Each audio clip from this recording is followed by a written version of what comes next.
प्रिय दर्शकों, एक बार गरुड़ जी भगवान श्री कृष्ण के पास आते हैं और कहते हैं, हे प्रभु, आपने मुझे मनुष्य की जन्म से लेकर मृत्यु तक की सभी अवस्थाओं के बारे में बताया है। मनुष्य की मृत्यु के उपरांत किए जाने वाले सभी क्रियाओं के विषय में भी बताया है, किंतु हे प्रभु, मेरे मन में एक शंका उत्पन्न हो रही है जिसका निवारण केवल आप ही कर सकते हैं। मित्रों, भगवान श्री कृष्ण कहते हैं, हे पक्षीराज गरुड़, तुम्हारे मन में जो भी शंका हो निसंकोच होकर पूछ लो। तुम्हारी हर शंका का समाधान करना मेरा कर्तव्य है। हे विनीता पुत्र, तुम मेरे परम भक्त हो। अपने मन की सभी आशंकाओं को निसंकोच होकर कहो। तुम्हारी जिज्ञासा को शांत करना मेरा परम धर्म है। पक्षीराज गरुड़ कहते हैं, हे प्रभु, अब मेरे मन में यह जानने की जिज्ञासा हो रही है कि मनुष्य को कौन से कार्य निर्वस्त्र होकर नहीं करने चाहिए। निर्वस्त्र होकर इन कार्यों को करने से मनुष्य को कौन सा पाप लगता है तथा इनके पीछे क्या कारण है। तब भगवान श्री कृष्ण कहते हैं, हे पक्षीराज गरुड़, आज तुमने उत्तम प्रश्न किया है।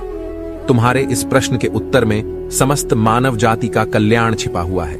तुमने यह सत्य ही कहा है कि मनुष्य को कभी निर्वस्त्र होकर भोजन, स्नान तथा शयन नहीं करना चाहिए।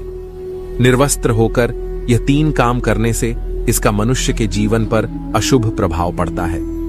तुम्हारे इन प्रश्नों के उत्तर देने से पूर्व मैं तुम्हें एक ब्राह्मण का प्राचीन इतिहास सुनाता हूं। इस प्राचीन कथा के माध्यम से तुम्हें तुम्हारे सभी प्रश्नों के उत्तर प्राप्त हो जाएंगे। इस कथा को सुनने मात्र से ही मनुष्य के पापों का नाश होता है। गरुड़ जी कहते हैं, हे प्रभु, आपके मुख से इस कथा को सुनना मेरा सौभाग्य है। कृपया आप मुझसे वह कथा कहिए। मैं इसे ध्यान से पूरा सुनूंगा और तीनों लोकों में इसका प्रचार करूंगा। मित्रों, भगवान श्री कृष्ण कहते हैं, हे खगेंद्र, तो ध्यान से सुनो। प्राचीन काल की बात है। मध्य देश में एक अत्यंत शोभायमान नगरी थी। उस नगरी में देवशर्मा नाम का एक विद्वान ब्राह्मण रहता था। उसने चारों वेदों का तथा समस्त शास्त्रों का अध्ययन किया हुआ था। वह नित्य भगवत गीता का पठन किया करता था। देवशर्मा भगवान विष्णु का परम भक्त था। नित्य भगवान विष्णु की पूजा आराधना किया करता था। एक दिन देवशर्मा तीर्थ स्थान पर जाने के लिए घर से निकलता है। वह अपने साथ भोजन बनाने के लिए थोड़े से चावल ले लेता है। देवशर्मा घने जंगलों से तीर्थ स्थान के लिए चलने लगता है। बहुत देर तक चलने के बाद देवशर्मा जंगल में स्थित एक जलाशय के समीप पहुंच जाता है। वह जलाशय अत्यंत सुंदर था। उसके चारों ओर हरियाली और सुंदर वृक्ष थे।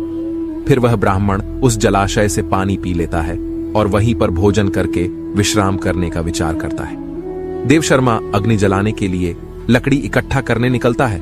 तभी उसे जलाशय के पास एक विचित्र दृश्य दिखाई पड़ता है। उस जलाशय के आसपास के सभी वृक्ष तथा पौधे हरे भरे होते हैं, किंतु केवल 2 वृक्ष एकदम सूखे हुए तथा मृत दिखाई पड़ते हैं। उन वृक्षों को देखकर देवशर्मा को बड़ा आश्चर्य होता है। वे इस प्रकार से सोचने लगता है, बड़ी ही विचित्र बात है। इस जंगल के सभी पेड़ पौधे हरे भरे हैं, किंतु ये 2 पेड़ तो एकदम से सूखे हुए हैं। इन पर ना तो पत्ते हैं और ना ही छाल है। इन वृक्षों की ऐसी हालत किस कारण से हुई?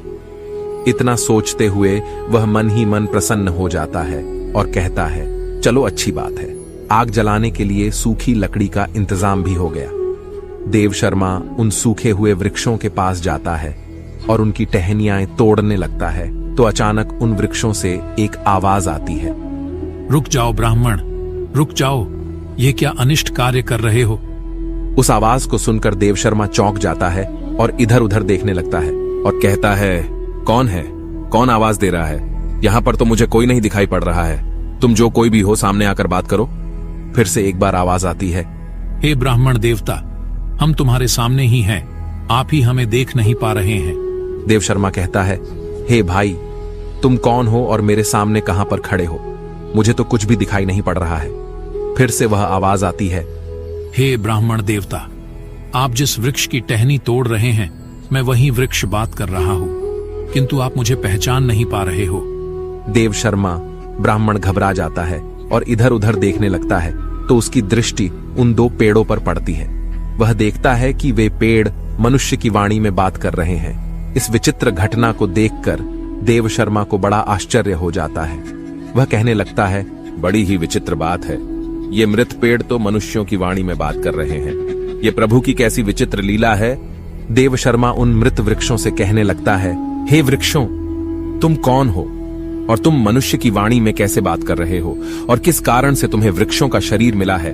तुम्हारे समीप इतना बड़ा जलाशय होने के बावजूद भी तुम सूखे हुए हो और बाकी सभी पेड़ पौधे हरे भरे हैं। आखिर ऐसा कैसे संभव है?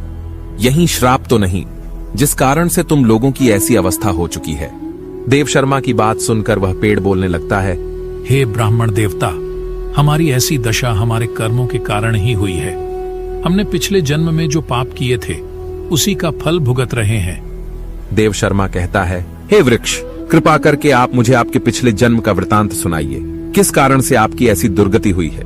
तब वह वृक्ष बोलने लगता है, हे ब्राह्मण देवता, अब हम आपको हमारे पिछले जन्म का वृतांत सुनाते हैं। मित्रों, भगवान श्री कृष्ण कहते हैं, हे पक्षीराज गरुड़, अब तुम उस वृक्ष की अनोखी कथा सुनो। वह वृक्ष कहता है, पूर्व काल में मैं धनेश्वर नाम का वैश्य था और ये मेरी पत्नी दुर्मति थी। हम दोनों ही कांचीपुरी में निवास करते थे। मेरा स्वभाव अत्यंत दुष्ट और क्रूर था। मैं लोगों को ब्याज देकर धन कमाया करता था। मेरी पत्नी भी अत्यंत क्रूर और दुष्ट स्वभाव की थी। उसने कभी अपने द्वार पर आए अतिथियों का सम्मान नहीं किया। हमने कभी दान धर्म भी नहीं किया।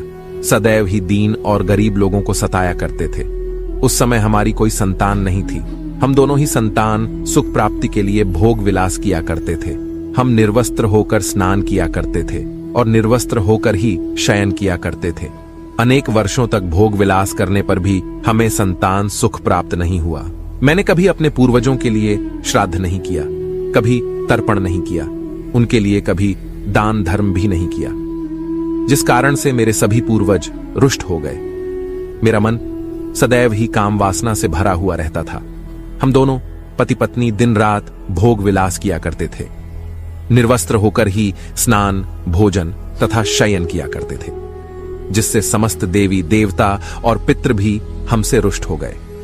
इस प्रकार से अनेक वर्ष बीत जाने के पश्चात हम पुत्र प्राप्ति की कामना से तीर्थ यात्रा पर निकले। रास्ते में जाते समय एक नदी किनारे हमने निर्वस्त्र होकर संबंध बनाया। दुर्भाग्य से उसी नदी में डूबकर हम दोनों की मृत्यु हो गई। मृत्यु के पश्चात हमें ले जाने के लिए यमराज के 2 दूत प्रकट हुए। वे दूत हमें पकड़कर यमपुरी ले गए। यमपुरी का दृश्य अत्यंत भयंकर था। यमराज विशालकाय सिंहासन पर बैठे हुए थे और उनके पास चित्रगुप्त बैठे हुए थे, जो यमपुरी में आए हुए प्राणियों का लेखा जोखा निकाल रहे थे। जब मेरी बारी आई तो यम के दूतों ने मुझे यमराज के सामने खड़ा कर दिया। फिर चित्रगुप्त यमराज से कहने लगे, हे धर्मराज, इस वैश्य ने तो अपने जीवन में कभी कोई पुण्य का काम नहीं किया है। इसने अपने पूर्वजों का सदैव ही अनादर किया है। इसने सदैव ही निर्वस्त्र होकर स्नान, भोजन तथा शयन किया है। इसीलिए यह केवल नरक जाने के ही योग्य है। इस प्रकार से चित्रगुप्त ने मेरे कर्मों का लेखा जोखा यमराज को बताया। यमराज मुझे देखकर कहने लगे, अरे दुष्ट, तूने तो कभी कोई पुण्य के काम नहीं किए हैं। तूने सदैव ही निर्वस्त्र होकर स्नान करके वरुण देवता का अपमान किया है। निर्वस्त्र शयन करके तूने अपने पूर्वजों को अपमानित किया है तथा निर्वस्त्र भोजन करके तूने अन्न का भी अपमान किया है। इसीलिए तुझे नरक में ही डाल दिया जाएगा। इस प्रकार से यमराज ने अपने दूतों को आज्ञा देकर मुझे नरक में डाल दिया। मेरे पश्चात मेरी पत्नी को यमराज के सामने लाकर खड़ा किया गया। उसे देखकर चित्रगुप्त ने कहा, हे धर्मराज, इस पापी स्त्री ने भी अपने पति की तरह कोई पुण्य का काम नहीं किया है। इसने भी निर्वस्त्र होकर ही स्नान, भोजन तथा शयन किया है। इसने समस्त देवी देवताओं और पितरों का अपमान किया है, अतः यह भी नरक जाने के ही योग्य है। इस प्रकार से यमराज ने हमारे पाप कर्मों को देखते हुए हम दोनों को ही नरक में डाल दिया। नरक में सजा भुगतने के पश्चात हमें वृक्ष का शरीर प्राप्त हुआ। जैसे जैसे हम बड़े हुए, हमारे सारे पत्ते भी गिर गए और हमारी छाल भी नष्ट हो गई। निर्वस्त्र कार्य करने के कारण इस जन्म में वृक्ष के रूप में हमारा वृक्ष रूपी शरीर भी नग्न हो गया और हम कष्ट भुगत रहे हैं। हे विप्रवर, कृपा करके हमें इस कष्ट से मुक्ति दिलाने के लिए कोई उपाय कीजिए। इस प्रकार से उन दोनों की बात सुनकर देवशर्मा को उन पर बड़ी दया आ गई। देवशर्मा उसी स्थान पर बैठकर भगवान विष्णु की प्रार्थना करने लगा, और वृक्ष बने उस वैश्य और उसकी पत्नी की मुक्ति की कामना करने लगा। देवशर्मा कहने लगा, हे प्रभु, मैं अपने भगवत गीता के पाठ का पुण्य इन वैश्य पति पत्नी को प्रदान करता हूं। कृपा करके आप इन दोनों को मुक्ति प्रदान कीजिए। हे प्रभु, आप इन्हें क्षमा करें। इन्हें अपनी भूल का पश्चाताप हो चुका है। इतना कहते ही वे दोनों वृक्ष धड़ाम से टूटकर जमीन पर गिर पड़े और उसके अंदर से अत्यंत सुंदर वस्त्र परिधान किया हुआ वैश्य और उसकी पत्नी प्रकट हुए। फिर उस स्थान पर भगवान विष्णु के 2 पार्षद प्रकट हुए और उन दोनों को दिव्य विमान में बिठाकर दिव्य लोक को चले गए। इस प्रकार से भगवत गीता के पठन का पुण्य प्राप्त करके वह वैश्य और उसकी पत्नी दोनों को ही मोक्ष की प्राप्ति हुई। भगवान श्री कृष्ण कहते हैं, हे पक्षीराज, मनुष्य को कभी भी निर्वस्त्र होकर भोजन, शयन और स्नान नहीं करना चाहिए। निर्वस्त्र स्नान करने से जल के देवता वरुण का अपमान होता है। निर्वस्त्र भोजन करने से अन्न की देवी मां अन्नपूर्णा का अपमान होता है और निर्वस्त्र शयन करने से समस्त पितृगण रुष्ट हो जाते हैं। इसीलिए मनुष्य को निर्वस्त्र होकर ये 3 काम नहीं करने चाहिए। तो दोस्तों, इस प्रकार से भगवान श्री कृष्ण ने गरुड़ जी को महत्वपूर्ण ज्ञान दिया है। आपको यह कथा कैसी लगी कमेंट करके अवश्य बताएं। जानकारी अच्छी लगी तो वीडियो को लाइक जरूर करें और कमेंट में जय श्री कृष्ण अवश्य लिखें। साथ ही चैनल को सब्सक्राइब करें। आप सभी का धन्यवाद।